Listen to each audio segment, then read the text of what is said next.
Here we have a new 2026 Chevy Colorado Crew Cab. This one comes in the ZR2 trim level. We have black paint and then Artemis Evo Tex and leather interior. The powertrain consists of a 2.7 liter turbocharged 4-cylinder engine. That's made it to an 8-speed automatic transmission. Really liking this spec here, especially the wheels. As we come around the front end here, we do get our LED headlamps along with the LED daytime running lights, and the lights don't dance like that. That's just how my camera's picking them up, but absolutely love the aggressive nature of the front fascia here. We also get the LED fog lights down below, the red recovery hooks there. It's just a solid looking truck. Now as we come around these wheels, these are gonna be 17-inch aluminum, 33-inch tires there. Nice aggressive look there in my opinion. Passive keyless entry on the front, power door lock controls, memory seat function there, power mirror controls are here. We get one touch up and down on the driver's side window, express down on the other 3 doors. Little storage pocket there, bottle holder, trailer brake controller, hood release. And here's our power driver's seat with 2-way power lumbar support. But a huge thanks to Chevrolet Buick GMC of Murfreesboro for allowing me to review this truck today. I'll leave a link below in the description. But if you're looking to find the best price on one of these closer to home, click that second link down below. It takes just a minute to fill out your information, and I'll make sure the local dealers are fighting to get you the best price on this or whatever new vehicle you might be interested in. But again, love the Artemis interior. I have the seat up front adjusted for someone of my size, being 6'3" with longer legs. I'm gonna try and get myself in here. It's kind of a step up. And there's nothing that you can really grab onto unless you know to grab onto this maybe. But once you get in here, that's my leg space. Not terrible for the segment. Seat back pockets on both sides. Bottle holders here. We have a USB-C and a USB-A charge port there, and then we even get a 3-prong household plug-in down below. But there's a view of the front from back here. There is the sunshade for the sunroof. I don't know why we can't have LED lights here, but it is what it is. And then bottle holders there in the middle. I'm gonna try and squeeze out of here. Now for your child locks, lock, unlock there. And then if you want to tilt the seat up, you have a little bit of storage underneath. It's just, you have to have both hands mostly. But there you have it there.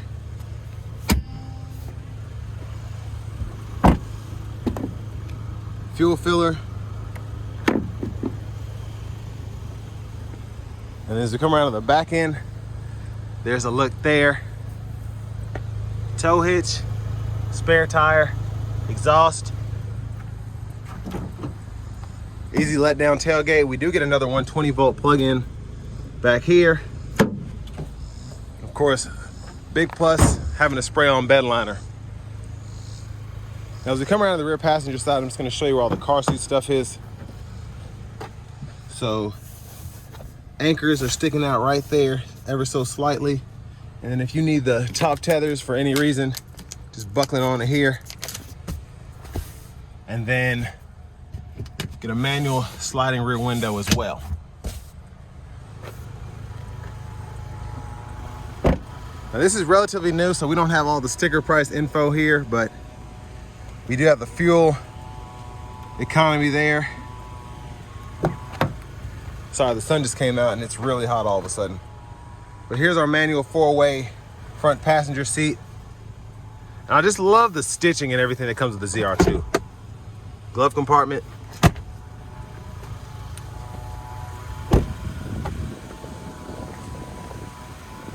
And then just a quick look in the engine bay. There's that 2.7 liter turbo 4.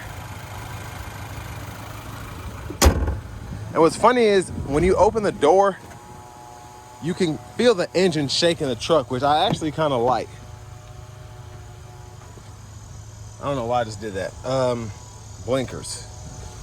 I'm already losing my freaking mind out here. So freaking hot. And that weed eater, of course, is right by me.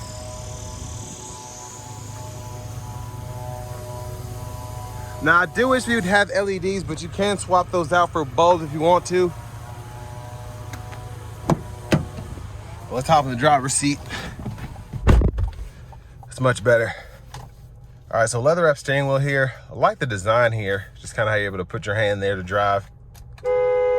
There's the horn. Now over to the screen.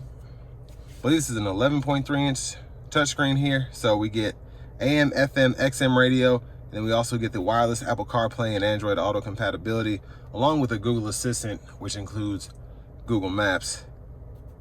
But I like the vehicle status menu here. You can kind of see how everything's doing in terms of the tire pressure, the air filter, all of that there. And then you can go into each menu itself to see it more clearly.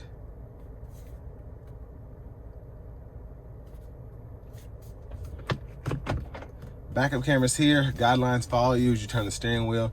You do get a front camera here too, which I love. Curbside views as well. And a few other things you can configure if you want to, like the guidelines, whatnot. Parking sensors, you can turn those on or off as well. Now this one is in transport mode, so it's kind of hard to fool with a lot of the functionality here, but for the most part, everything's working as it should. Your vehicle settings include teen driver, rear seat reminder, and buckle to drive. And I didn't know I could just turn that off, so tell you what we're gonna do. I'm gonna cut this off and we can listen to it start up. I usually don't get to do that, so. Now for the climate controls, we do get dual zone automatic, so we can adjust temperature on either side, fan direction here, fan speed there, auto there, AC. And then you do have the buttons and knobs down below for pretty much everything, which is great. So fan speed, direction, and then you have the knobs for temperature, 3-stage heated cooled seats for the front as well. Now down below we have our rear differential. We can lock both of the differentials there, auto stop, hazards, lane keeping system. We even have an aux there, windows down function there.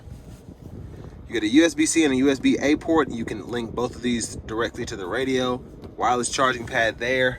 And then for the shifter, hit the brake, pull the lever, reverse, neutral drive. You have your limiter there, and you can toggle the gears on the side, and you can see what gear you are in the middle of the gauge cluster there.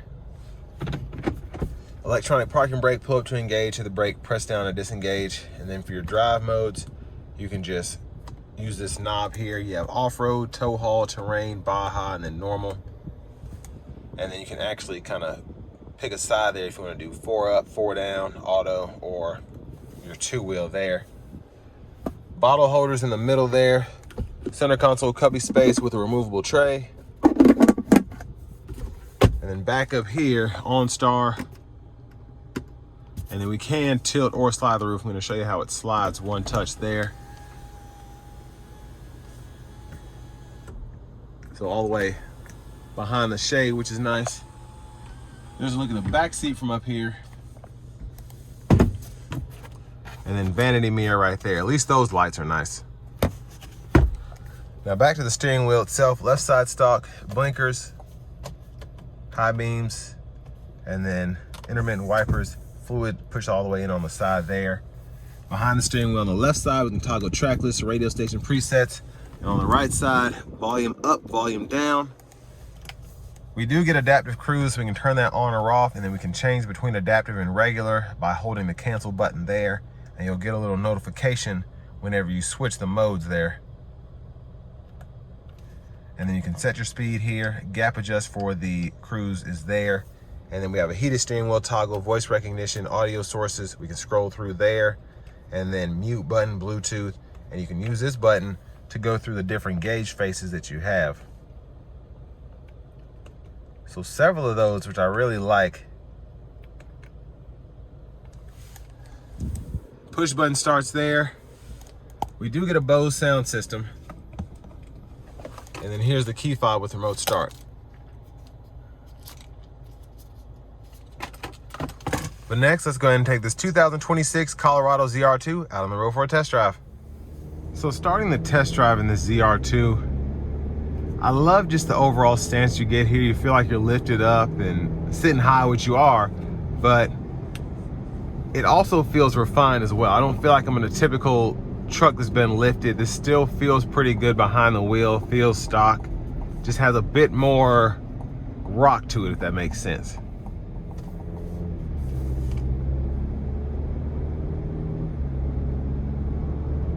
But I actually like this 4-cylinder. You can tune these quite a bit if you want to, which helps.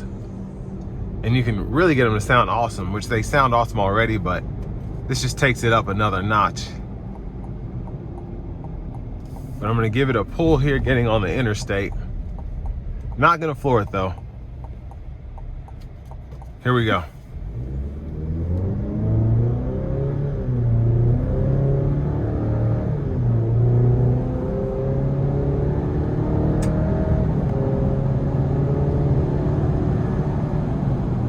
So, I mean, it's pretty quick. Again, I wasn't giving it anything. There's not a sport mode here, so just the normal drive mode. But I mean, it gets up to speed really nicely.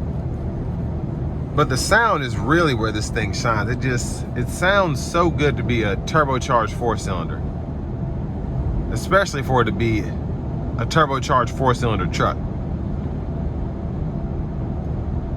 But honestly, you get that road noise from these 33-inch tires, which is actually kind of nice. I like that hum, but it's relatively quiet in here. It's not a lot of wind noise coming through. And again, the road noise is what you'd expect. But the overall driving is just, it's easy to handle. It's just coasting down the road. Now I want to take the time to give a huge thanks to Chevrolet Buick GMC of Murfreesboro for allowing me to review this truck today.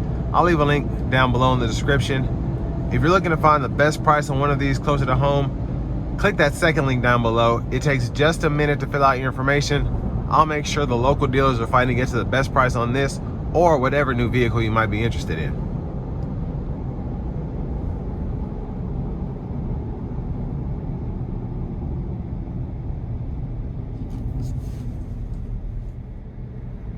Now, in terms of what you get for the money here, I mean, it's a 60 grand pickup truck. It's a 60 grand mid-size pickup truck, so I wouldn't necessarily call it cheap, but I do think you get quite a bit in this package here. The off-road capability being one of the biggest, and say what you will about having a turbocharged 4-cylinder, this is very capable when it comes to power output. Reliability-wise, dealers like Chevrolet Buick GMC of Murfreesboro, you get a lifetime powertrain warranty anyway.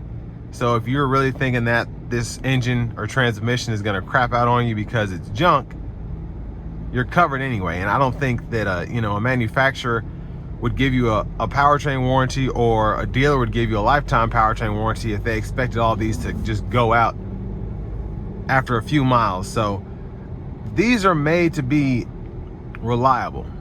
Now, obviously, keeping up with maintenance is key with most vehicles if you do want to keep them running the way that they should. But again, from a power perspective, the Turbo 4 has a lot of oomph to it. It's not a 3.6 V6, but it's different. And I kind of like this better, especially if you give this a tune. It just makes it so ready to go off-road, big time. Whether it's Baja, if you're trying to climb, whatever that is. But then again, you also get the city fuel economy that comes with this engine as well. And if you keep your foot out of it, you can get pretty good gas mileage.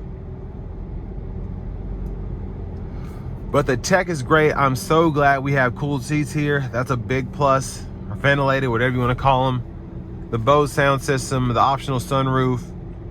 And I just love that everything's digital. I love having the digital gauge cluster, but in this view, it still looks traditional. Where I can see the tachometer over here, speedometer here, but I still have like big numbers telling me how fast I'm going. And it feels really good behind the wheel again. It feels like a Ranger Raptor. I wouldn't necessarily call it a Ranger Raptor because it doesn't have that same power output. But again, if you tune it, you can keep up with one. But I just like the looks of this a bit better than everything else from Tacoma, from the Ranger. And I do think if you're looking to get something like this, this is a good option. But with all that being said, this will bring me to the end of my review of this 2026 Chevrolet Colorado ZR2.